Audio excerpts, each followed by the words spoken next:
Welcome to the deep dive. Today we are strapping in for a pretty wild tour of Montreal cinema history, specifically the years 2000 to 2009.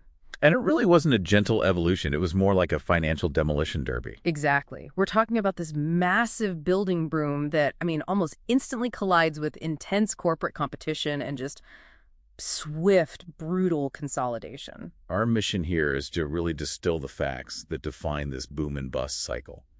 It's fascinating to trace how quickly the market went from this, hyper-expansion phase to a major financial shock. Okay, so let's start there. The turn of the millennium, we're calling it the Megaplex Wars. How fast did this whole thing escalate? The speed was just stunning. So Gazzo kind of kicks it off. They opened the 14-screen Megaplex Place Jacques Cartier in March 2000, focusing mostly on French-language films. But they weren't alone for long. Not at all. Famous players immediately counters, opening two enormous complexes, Star Cité Montreal and Colossus Laval. Wait, how big are we talking? 17 screens for Star Cité, 18 for Colossus. And get this, they opened them on the exact same day in November. The same day? That's not a coincidence, that's a statement. A huge one. And then just to add to the chaos, a major U.S. player lands. AMC Theaters. They opened the colossal 22-screen Forum Cinemas in May 2001, mostly showing English movies.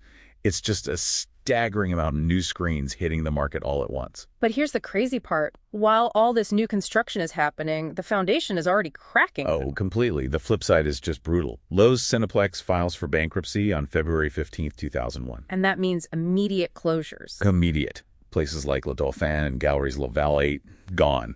Just like that. And there's that one bizarre detail, the demolition order for the unfinished Cinema Metropolitan 16, a building that had been sitting half-finished for years. Yes, since 1996. Yeah. It's just this perfect, shocking symbol of the absolute chaos and, frankly, the over-leveraging that defined that period. So as we move into the mid-2000s, the financial pain really starts to show. What's the one detail that captures that desperation? For me, it's the cost of retreat.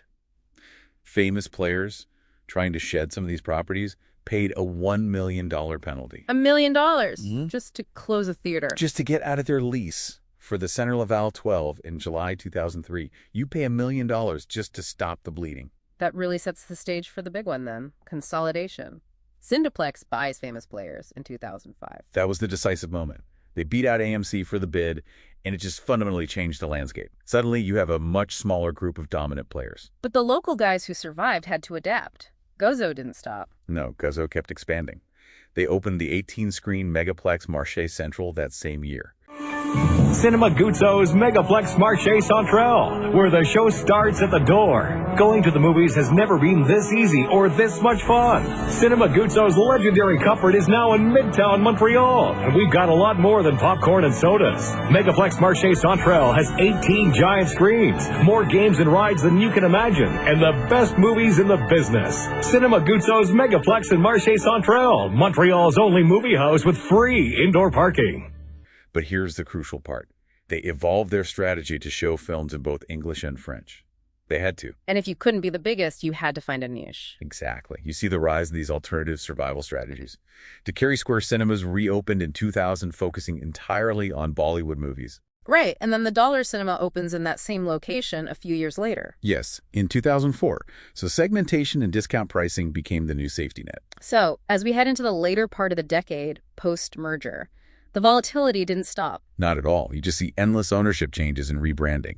In 2006, this new chain, Cinema's Fortune, buys up a bunch of locations. Even the landmarks weren't safe. The Paramount Downtown gets renamed. To Cinemas Bank Scotia in 2007, it felt like the physical expansion had finally, hit a wall. So is there a last big build before the era just ended? The Cinema Belle Isle. 10 screens, French movies, opened in December 2007. That really marks the sunset of that multiplex construction boom. After that, it's all about reuse, not new builds. Completely. You see Cinestar's reopening the old St. Basile Grand location in 2009. Meanwhile, a planned project like the Cinemas Parallel never even gets built. The momentum was just gone. So if we pull back, the big picture is this hyper-accelerated growth, a huge financial shock, and then this necessary consolidation that leaves just a few big players standing. And I think the key insight for you to take away is just how rapid that pivot was.